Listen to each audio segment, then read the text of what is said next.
ડભોઈની વાત કરીએ તો ડભોઈ નગરપાલિકાના ઉમેદવારોના નામ ભાજપે જાહેર કર્યા છે। ડભોઈ નગરપાલિકામાં પૂર્વ પ્રમુખ બિરેન શાહને ભાજપે રિપીટ કર્યા છે। તો ડભોઈમાં વોર્ડ નંબર 7માં 3 ઉમેદવારોને ભાજપે રિપીટ કર્યા છે। પૂર્વ કારોબારી ચેરમેન તેજલબેન સોનીને ભાજપે રિપીટ કર્યા છે। ડભોઈ નગરપાલિકામાં ભાજપે 10 જેટલા ઉમેદવારોને રિપીટ કર્યા છે। તો ડભોઈ નગરપાલિકામાં ભાજપે 26 નવા ચહેરાઓને તક આપી છે। પૂર્વ ઉપપ્રમુખ મનોજભાઈ પટેલની ટિકિટ કપાઈ છે। તો ભાજપે જે નામની જાહેરાત કરી છે તેમાં મોટાભાગના જે નેતાઓ હતા તેમને રિપીટ કરવાનો પણ ભાજપે નિર્ણય કર્યો છે, ત્યારે 26 નવા ચહેરાઓને પણ ભાજપે સ્થાન આપ્યું છે।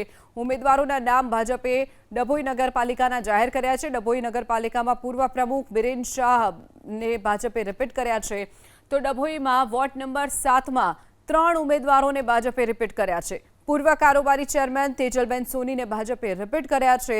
ડભોઈ નગરપાલિકામાં ભાજપે 10 જેટલા ઉમેદવારોને રિપીટ કરવાનો નિર્ણય કર્યો છે। આ સાથે જ ડભોઈ નગરપાલિકામાં ભાજપે 26 એવા નવા ચહેરા છે જેને તક આપી છે। તો પૂર્વ ઉપપ્રમુખ મનોજભાઈ પટેલની ટિકિટ કપાઈ છે।